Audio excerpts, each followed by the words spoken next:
So I will introduce myself. My name is Megan Ressler. I work in the Cancer Education Center here in Rochester, Minnesota, Mayo Clinic. And happy to have with me today my colleague, Angie Murad, who is also a patient educator here in the Cancer Education Center, and she's a dietitian.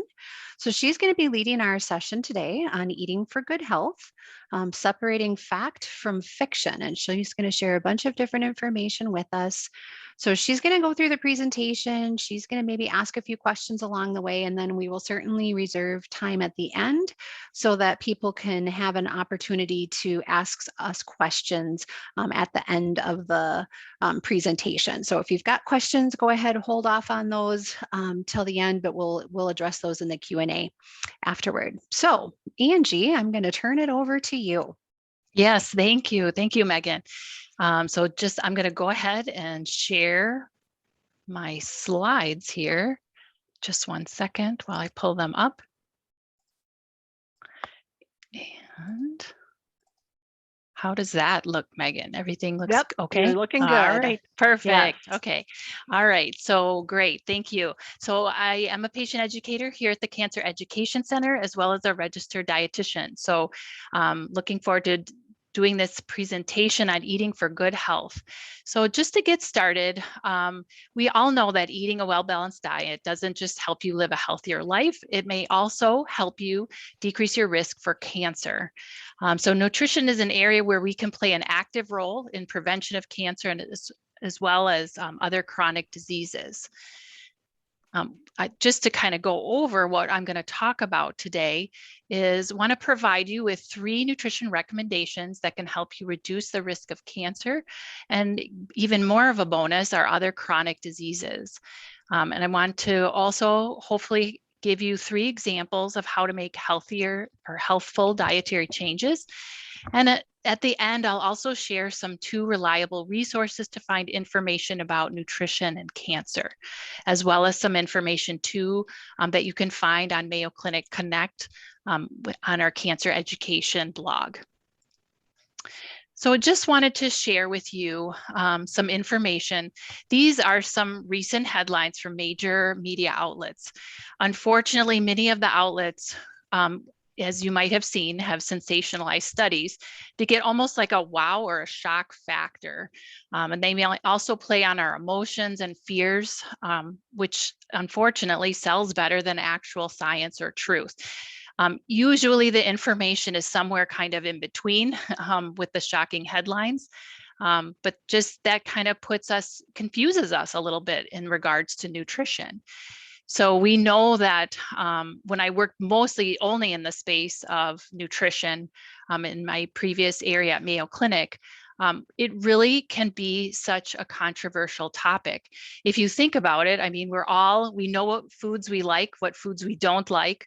And we are bombarded by so much nutrition information, and it really confuses us. And to be honest, as a registered dietitian, it's hard to keep up on everything. So really trying to sort through all of that information can be challenging, even for nutrition professionals. So and we want to know, why is it so controversial, why it's so confusing? Just to kind of give you some background, nutrition science began in the pre-industrial time when the science began with correcting nutrition deficiencies. So with a lot of the studies that they did was that there were diseases like anemia or goiter, where you would just look at the deficiency in the diet. The doctors would come up with a hypothesis, run experiments, and they figured out that certain foods were missing in someone's diet. Puzzle solved. But now it's just more complicated. Our greatest health problems now are related to overeating. People are consuming too many calories, too many low quality foods, which bring on chronic diseases like cancer, obesity, diabetes, and heart disease. So it just makes it much more complicated because too, if you think about it, our society has changed. We're less active, and the way we eat, things are more processed. So it just adds a bigger, much more dimension to trying to figure out how, what foods can help us lead healthier lifestyle, and it just makes it more complicated. to put it simply. So I'm going to kind of go through some information that are fact or fiction, and I'll kind of be going through the slides and want you to think about. These are some this is a common thing that I hear questions a lot about, whether sugar feeds cancer.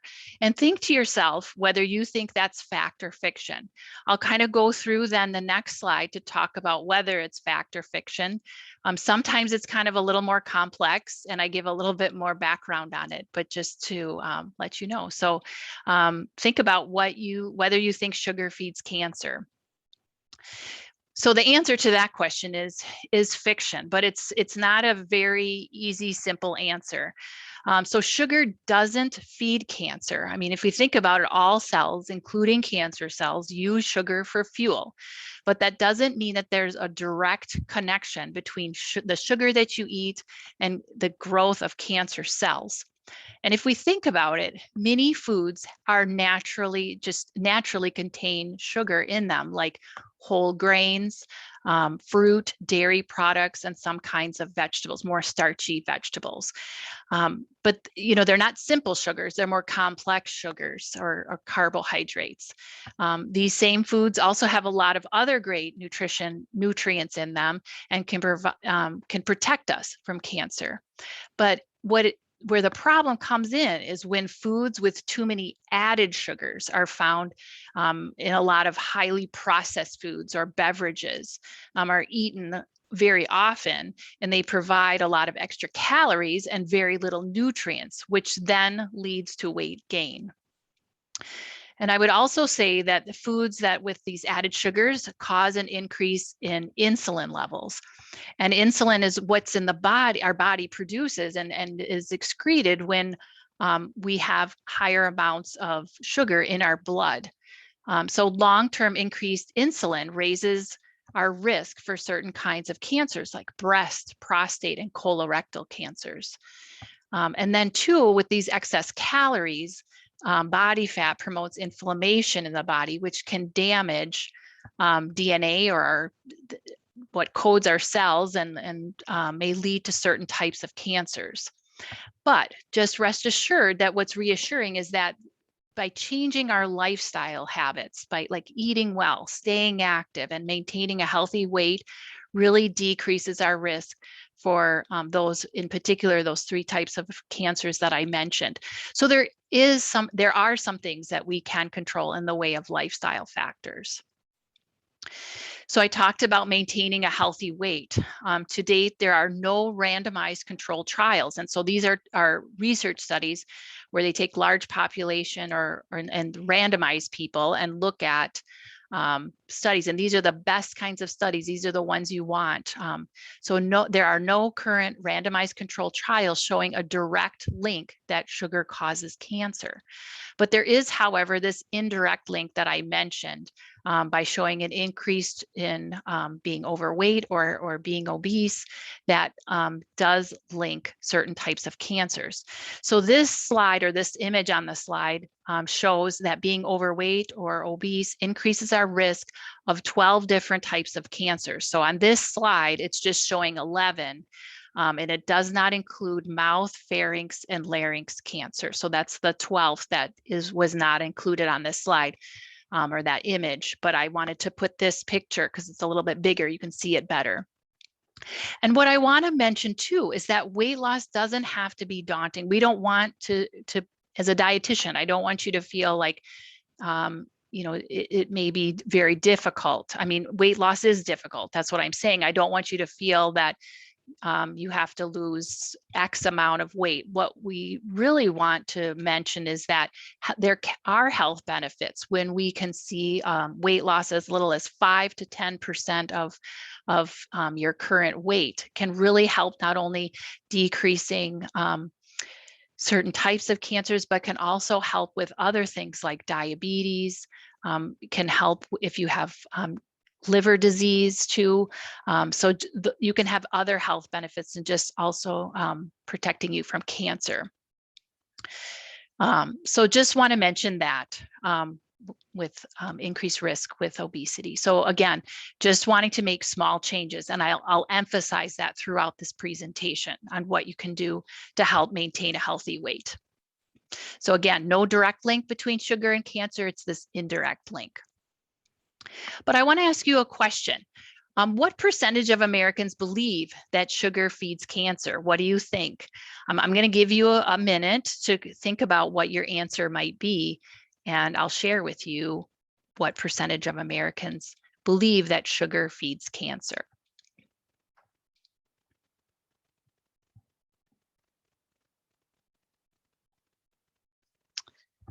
So I'm kind of doing a little thing here. Okay, so 28%. So that is the percentage of Americans that still believe that sugar feeds cancer. So it's important to make sure that we let people know this indirect link. It's not necessarily sugar itself has this direct link with causing cancer. And then I will mention too, only half of Americans know that there is this link between obesity and risk of cancer. So there is a lot of work that needs to be done in educating just people on this link.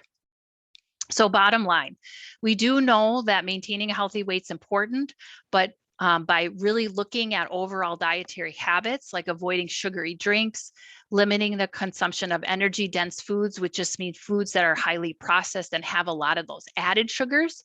It doesn't mean avoiding all foods that have natural sugars, because those can have benefits, meaning things like whole grains, fruits, starchy vegetables. And I'll talk a little bit about what our plate should look like as we're assembling it. So again, it's not avoiding all types of sugar, because even if we avoid all kinds of sugar or even carbohydrates in our diet, our body is very clever. It knows how to break down even proteins into sugar, because that's the main fuel source. So just want to mention that too. So this is another question, fact or fiction, whether red and processed meat increases our risk of cancer. So just to kind of define what red meat is, beef, veal, pork. Sometimes people are surprised by pork because it's been advertised as the other white meat. I did include other types of meats just because all around the world, people eat all different kinds of meat. So lamb, horse, or even goat meat. So those are all considered red meats. Processed meats are any meat preserved by smoking, salting, curing, or adding other preservatives. And we might see some products that have nitrates or maybe even nitrate-based additives, and I'll speak about that in a minute. But examples include things like sausage, pepperoni, bologna, salami, hot dogs. So those are some examples of processed meats. So that is a fact. There is strong evidence that consuming high amounts of red meat and processed meat increases our risk, particularly for colorectal cancer. And researchers don't know positively exactly how red meat affects the development of colorectal cancers, but we do know red meat contains compounds in it that have been shown to damage the lining of the gut and possibly promote cancer. So when we look at where the problem comes in, and so it doesn't mean you have to totally eliminate all red meat, but it's just when we see people eating greater than 18 ounces of cooked meat, of red meat per week, that increases the risk of colorectal cancer. So if you think about it, I mean, depending on what your dietary habits are, I mean, that equals to about 4 portions of red meat per week. If we multiply, if that's about 4 or 5 ounces of meat, and then you cook it, that ends up being about that 18 ounces. So that really doesn't mean that you have to totally eliminate it. And I'll talk about ways. I have a slide that talks about how we can prepare these types of meats to help decrease just preventing certain types of cancers to what we think might be causing that. And then really just processed meats, really the recommendation is to limit the intake. And so the way when I talk to people, I tell them to think of it kind of as a treat. So just having it occasionally. And so with that being said, what is the link between red processed meat and cancer? So what we do know is that with cooking the meat at very high temperatures can produce certain compounds. The very long compound name, so HCAs or PHAs, essentially they're cancer causing compounds. And what happens is that when you cook red meat in high temperatures, these compounds form due to the fats and juices from the grill drip down on the fire and they cause flames. So if it's really charred, that causes those compounds. And it can also increase, it changes the DNA, so it can increase the risk of cancer. So it causes cancer in animal models, but in population studies, it hasn't really shown a definitive link. So really what I just say is trying to think of it not to cook at really high temperatures. And like I said, there's some tips and tricks that I'll share afterwards too, towards the end of this section with meat and processed meats. So also to the processing. So there are preservatives like those nitrates that are converted into nitrosamines, which are also cancer causing. And then the salt used to preserve food is used for curing meats, also increases the risk, they know for sure, of stomach cancer. And then the heme, which is what gives our blood the red color. So the heme iron that's in red meat may promote the production of cancer-causing compounds in the body too. So one thing I was going to mention specifically about the nitrates, those nitrate-free products that we see on the market.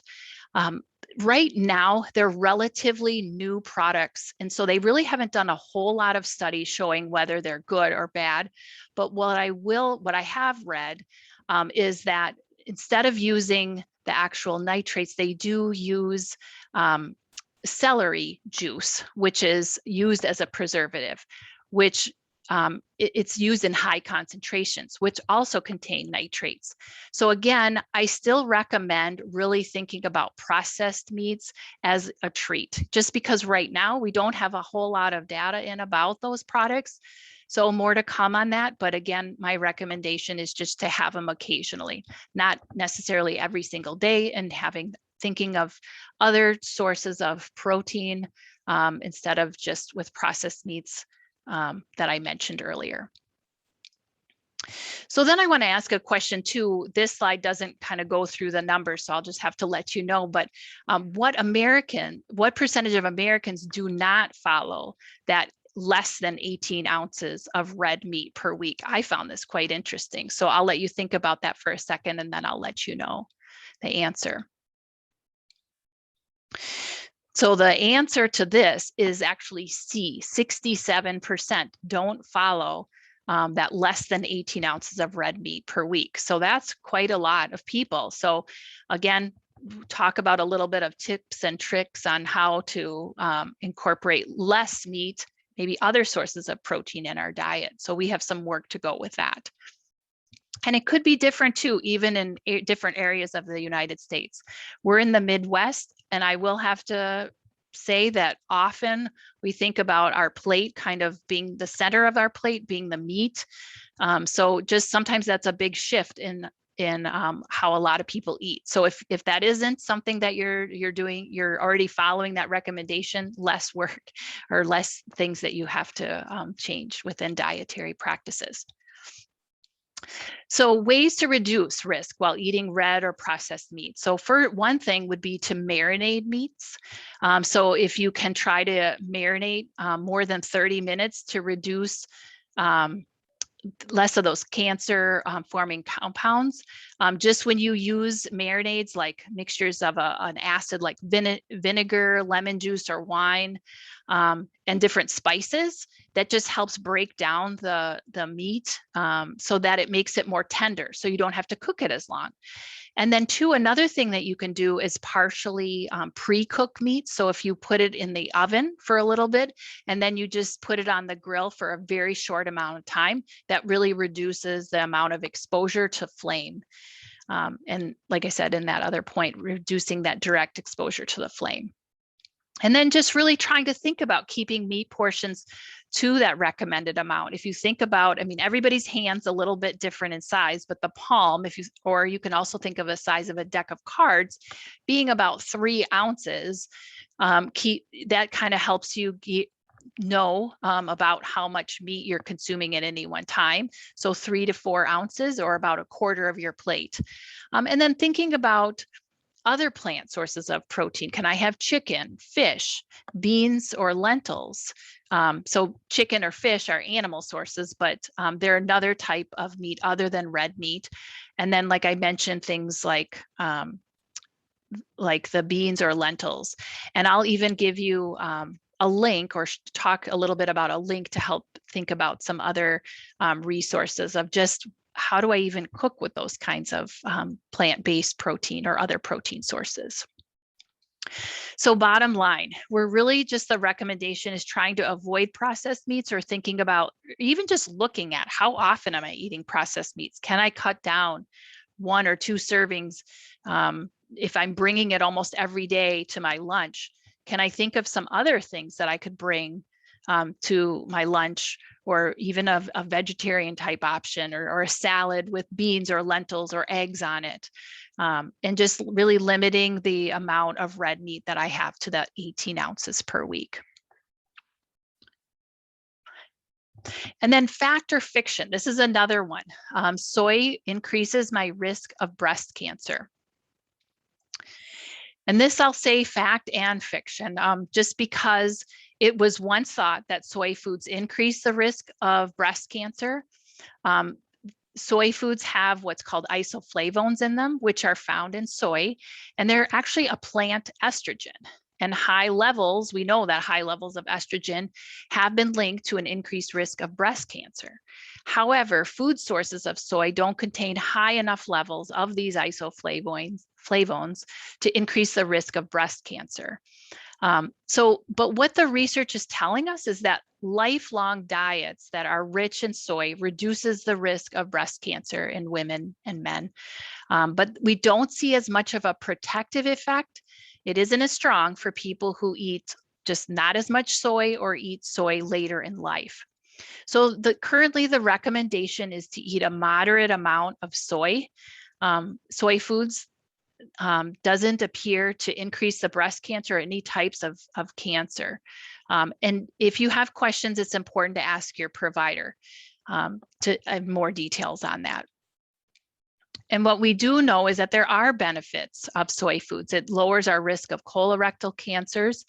And I would say that's what's so confusing with nutrition and cancer, is that, you know, some foods may decrease the risk of certain type of cancers, but they may increase the risk of other types of cancer. So it can be a discussion with your provider or a dietitian too, about your family history of certain types of cancers, how often you're eating certain types of foods. And really what I tell people too, another thing is really to just eat foods in moderation. Not a lot of any one food, a variety is really key. But soy foods are also a great source of protein. So that could be something that you can include in a salad or a different type of dish. They provide fiber, potassium, magnesium, calcium, so good for our bones, and a healthy type of fat too for our heart. And they contain a lot of phytochemicals, which help fight off damage inside our cells. And so they can reduce the risk of cardiovascular disease and osteoporosis that I mentioned with the calcium that are in them. So bottom line, I always want to know, okay, what does that mean? Moderate amount. So the recommendation is up to 1 to 2 servings per day. I give examples of what is equal to 1 serving. So like for tofu, shelled edamame, a serving's a 1/2 cup, soy milk is a cup, soy nuts is 1 ounce. And then really the recommendation too with soy supplements, whether that's in the form of pills or powders, is to totally just avoid those. Because some studies have suggested a link between soy or these isoflavone supplements, and that is too, supplements are really they aren't regulated. So it's really hard to know how much of that compound is in them. So really the recommendation is to not take it in a supplement form. But we do know that 1 to 2 servings per day, in those examples are just a few, are safe and may even reduce the breast cancer risk. So just want to put that in there and kind of clarify that what information or what the research tells us in regards to soy. So fact or fiction, I should only eat cancer fighting foods to prevent cancer. So again, that's fact and fiction. So there's no specific food list of foods that you should eat.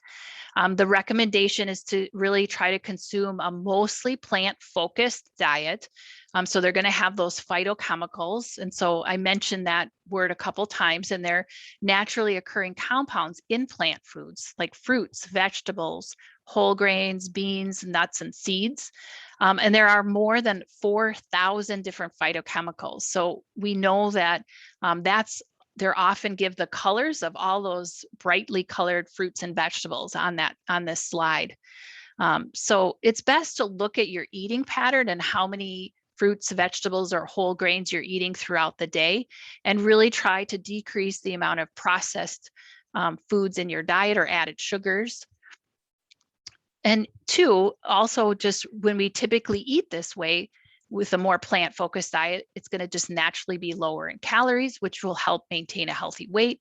They're going to be high in fiber, which we do know that helps prevent colorectal cancer, and variety is key. So there's no one particular type of food, but a variety is most important. And that's where you're going to get a variety of those phytonutrients or phytochemicals.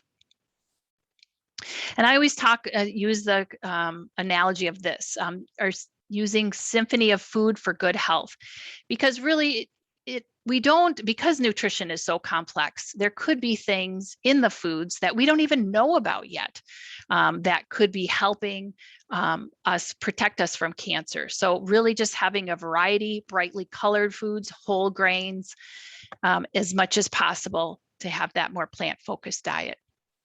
So it's more the evidence is suggesting the synergy of the compounds in the overall diet offers the strongest cancer protection. And this is from the New American Plate from the American Institute of Cancer Research. That's one of my resources that I'll show you. Just talks about, they have this principle of 2/3 to the 1/3 plate principle, where 2/3 of your plate are with colorful plant-focused foods like vegetables, fruit, whole grains. And some examples of whole grains, I've mentioned that a little bit, are like brown rice, quinoa, whole wheat bread, couscous, whole wheat couscous. Oftentimes too, people just don't like the texture of some of those whole grains, or whole wheat pasta. Maybe a lot of people don't like that. It takes longer to cook, but why not do half and half? Start that way, and have some that are whole grain and some that are regular, like white pasta, and mixing the two. Little by little, add a little bit more to it so that you get used to that texture. And I often even talk about like kids with whole wheat bread. They don't like that texture. There's even whole white wheat bread where that has the very similar texture of white bread, but it has the benefit of whole grain. So that's another way to kind of get around that too, that texture issue that you might have either with you or with other people in your family when trying to change over some of these habits. So I mentioned that being about 2/3 of your plate, but then the third of your plate would be from animal foods like poultry, seafood, lean red meats, eggs, and low-fat dairy. Eating this way can not only help you manage your weight, but it can also help you feel better and protect you against chronic diseases. I mentioned too, like about fiber. Fiber also helps fill you up a little bit too. So when you make this transition, that helps you feel satisfied longer too. Well, what about supplements? I often have people ask me about that too. So really, we talked about that Symphony, really having that protection overall in the diet with foods having a variety in them. So really the focus is to aim to meet all nutrition needs through the diet alone, unless you have a lab value and your physician specifically says that you're deficient in a particular kind of nutrient. Then most definitely you do need to probably most likely need to correct it in the way of a supplement. But oftentimes people may think that taking certain vitamins, herbs, or other dietary supplements will give them an extra edge in preventing cancer or the recurrence of cancer. But right now, what we do know with research is that it doesn't support this belief. In fact, some research has even shown that supplements containing high levels of a single nutrient can even be harmful and may have harmful effects on cancer survivors. So again, just always only using supplements when you're deficient and your physician recommends them. And two, I always talk about, don't want people to think like these are all the kinds of things that maybe you may think about as I talked about different areas in nutrition. But really what I want to emphasize is how to put some of these changes into practice, and really being realistic, specific, and start out small. So I always talk about making one change at a time. And we often underestimate our ability to make changes. I don't know if this was something that you ever encountered. Like, I don't know if people drank a lot of whole milk. You don't go from drinking whole milk to skim milk. Then it's going to taste like water. You really do like that step approach to really decrease that so that you can get used to the taste. But in that way too, when you make small changes, one change at a time, that builds confidence. You feel like, okay, I got this. You kind of get into the habit and you feel like I can make this change. Then look at something else in your diet and making changes. So I often take the approach of making nutrition experiments. And I talk about the idea of an experiment. If you think about chemistry class in high school, you tried something, and sometimes those experiments didn't always go the way you wanted, but in the end, you learned something. So maybe if you think about, these are just some examples of experiments. It doesn't mean these are things that you have to do, but just things that you could try. And when you look at how you typically eat throughout the day, are there small changes or maybe one thing you want to try? So really, these are just tools to help you set your own nutrition related experiments. And here are some common ones, like maybe just trying to eat a fruit or a vegetable at a meal. Sometimes maybe that might be at breakfast. So you could just try it then. Replacing a red meat with either fish or chicken. Trying a meatless recipe during the week. So could I try, there's one kind of movement called Meatless Mondays. And what they found is if you try to do a new practice, doing that at the beginning of the week, you'll have more success. And you start at the beginning of the week rather than at the end of the week. And even if you search Meatless Mondays, that is a movement that they have, and they have a lot of recipes that they list on their website too. So if you're looking for ideas on that, that could be something that might help. And then reducing added sugar intake. Like if you're used to maybe going to your particular coffee shop and really like this particular drink, and maybe it has quite a bit of added sugar, could you maybe get a smaller size? So that may be one way to approach it. Could you maybe, if you're doing it almost every day, could you just decrease the number of times per week? Or could you do it as a special treat? So it really just depends on what you think might be the best way to kind of approach that. And again, approach it like an experiment and see what works or what doesn't work. And even keeping like a little journal and writing down to kind of help you know and see if you find trends on ways to make those dietary changes. So here are some resources that I wanted to just share with you.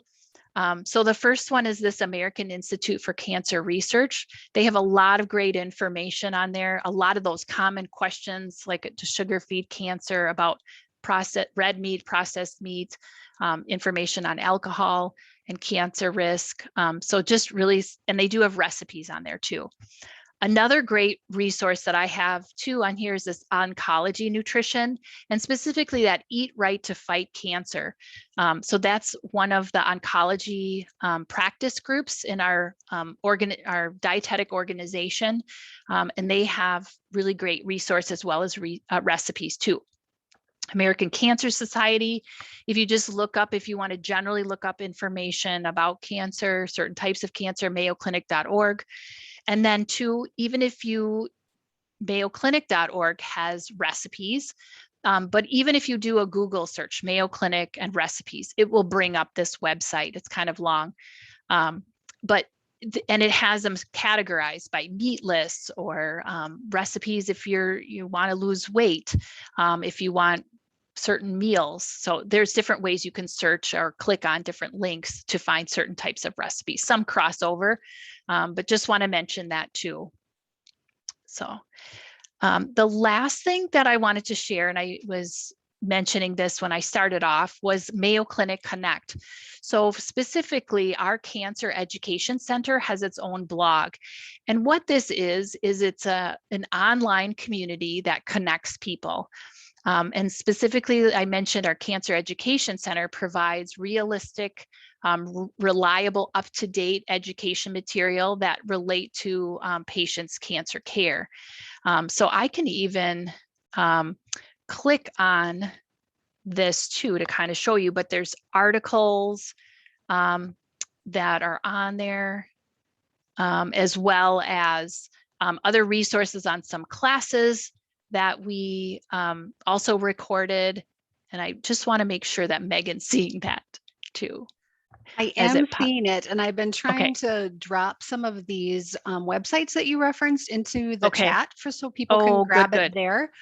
So I didn't get all of them from your previous slide. But I did get a couple, and I did just drop our Mayo Clinic Connect one in there as well. So we can maybe try to get those or post them online along with the promotion of this so people can access that, because I know it's hard to grab those longer websites. I know. So I will make sure I put that on our post too. Sure. So good. So when sounds just like a good plan. Yeah. So just wanted to mention, I'll put those links on this Eating for Good Health, kind of advertising our webinar here that we had. But this is going to be our news feed it's going to advertise our webinars, but also a lot of different articles. And we have information on fatigue, reducing fatigue, stress management, nutrition and cancer, and other resources too on clinical trials, support groups. So just have a lot of information available. And you can see that there's many related groups too that you can also follow. So you can follow our blog as well as other ones, and you just can follow those and kind of keep up to date. But I will make sure that I put those on there. So, all right. Good. And I'll just piggyback on Angie talking about Mayo Clinic Connect, that we will continue to put our webinar information there. So encourage people to follow our page so that you do get up-to-date information on upcoming webinars that we have. And then we'll also have that within the events portion on Mayo Clinic Connect also. So our page and the events will highlight future webinars that Mayo Clinic Cancer Education Center will be hosting. Yeah. Oh, and I'm available to answer any questions if anyone has questions. Yeah, so one did come through, and other people go ahead and start asking questions if you have any. But the first one that we have is, what is your advice regarding cooked and processed fish? So for cooking, so that can depend on the type. So I'm wondering too, it's sometimes hard to know exactly what is being asked in the chat too, but just oftentimes people are reluctant or not sure how to cook fish because it can be dry. So really just trying to make sure that if you're baking it, to use at a lower temperature.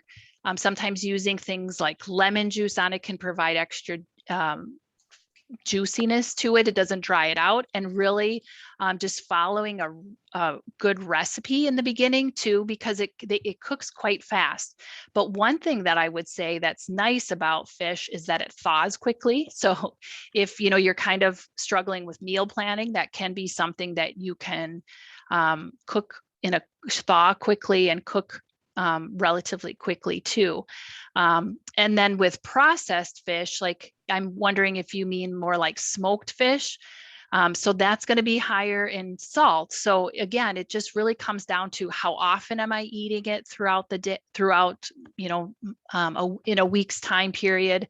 So you probably want to not have that too often because of the salt content and its link with stomach cancers. But baking it, broiling it, grilling it is certainly a good way to prepare it. Also putting it on the grill in a foil pack too can really maintain the moisture. So that's another way too. So I hope that answered your question. Sure. Thank you, Angie. So another one is, can you recommend some good recipe apps to maintain this type of diet? So Mayo, I know that we're part of Mayo Clinic, but just to mention that Mayo Clinic, if you search Mayo Clinic and recipes, I failed to mention that follows the Mayo Clinic diet, which is a more plant-focused diet, just what I was mentioning. It's not necessarily an app, but I know that they have a really good website, is another one called skinnytaste.com. I know I'm not really supposed to recommend.com, but they are also have a more Mediterranean focus. There's so many. Cooking Light has a lot of things. So just really, if you're looking, for example, just recipes like, for example, Cooking Light, a more plant focused, or if you want vegetarian type recipes, that can be a way to kind of find different recipes, because that's a struggle. It's just, how do I prepare these things if you're not used to? And even becoming, talking with friends or people, like what recipes they've tried. I know even, for example, salad in a jar. I know this might be kind of old, but a lot of them on Pinterest had ideas of different types of salads, even using like pasta, edamame, which is that soybean, and different types of dressings along with some lettuce. And so just different things like that can kind of get you thinking a little bit outside the box. Or bowls. Could I bring, like, with a whole grain, some type of vegetable and grilled chicken, have that for lunch, with a different type of a lighter dressing or something like that mixed in it. So just kind of thinking outside the box on what it is that I can prepare. Even I think about in the frozen food section, they have a lot of those frozen bowls, but then I look at them and I'm like, I can make this at home if I just grill several chicken breasts, make a little bit of extra of whole grain, and use, steam up some frozen vegetables and just mix that together. So it doesn't have to be complicated. It's just trying to get the ideas. I think that's where I struggle the most with it. I don't know. Well, the internet is a wonderful, wonderful, vast yes, resource for looking at different recipes. So if you find a certain site that you like, a couple that Angie referenced, or even just on Pinterest and that. So it's nice that you can look up recipes I struggle with. I find a good one and then I can't remember where I found it to try to relocate the recipe again. So I always print it off. If you have a printer at home, or pin it or do something. Yeah. But I will, I was just going to mention one thing. I can look up some ideas on different apps. So I haven't really looked at that recently, but maybe I can come up with a few and put that on the post too. So look for that. Yeah. All right. Then another question that came in, first comment that they said is great presentation. So we'll give that to you too. And then, what is your input for red meat that is cooked underground versus grill or stovetop? That is a very good question. I don't cook that way, so I would really be interested in learning more about that. So I'm not sure if that has direct flame used, or is that more smoking? That's might be what I'm thinking, versus like grilling, which would have direct flame, or the stovetop. I'm wondering, Trudy, if you can tell me more about, so more charcoal cooked. Okay. So it is using a charcoal. Um, yeah, you stumped The me on heat that one. source. I'm going to need to look that one up. No, Oh, but that's yeah. a very good question. So it's more the research is telling us, it's more that direct flame is what's causing those cancer causing compounds. And then with like the smoking is going to be because of the processing of those types of foods. So if it's just using the heat in that underground way of cooking, I don't think that that would be something as harmful, but that would be something that I would like to look at, and I could get back to you on that. Good question. All Hope that right. helps. Any other questions? If you have some, I suggest. Okay, here's another one. Do you recommend air frying as a good alternative for cooking the vegetables and fruits? Yeah, that's certainly a good tool to use. And I didn't really mention that. So that is a good way where it gives you the texture of something that's fried, but not using adding extra fat, which can add extra calories. So yes, I do recommend that. Other tools could be like slow cookers, pressure cookers, if we can get things done. Slow cookers take a long time, but there's less things that you have to tend to with it. But pressure cookers, I mean, a lot of the recipes, you can cook things from frozen state. So, and that just really makes things cook a lot faster. I'm all for that, those tools, Yeah, if you have the space in your kitchen. right. And it can be costly too. So that's the other thing. Yeah. Yeah, it's an investment to buy one, but if you're going to use it, Yeah. it's worth it. Yeah. Yep.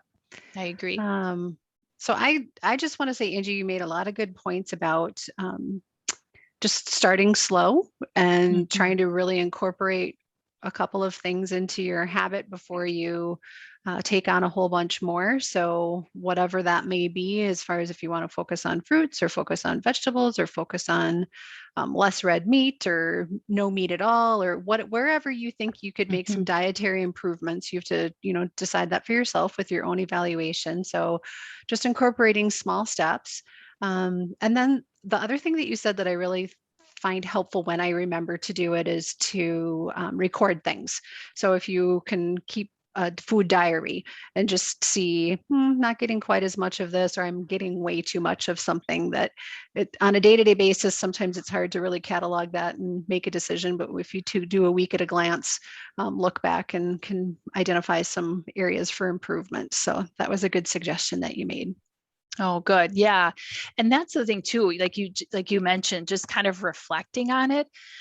Sometimes what I have seen though is that it can become a big chore to record, and that can be hard too. But just like what you were mentioning, Megan, is that if you can use it as a tool where you can reflect and kind of find trends, and then that can help you evaluate how you want to make those changes. Yeah. Good. All right.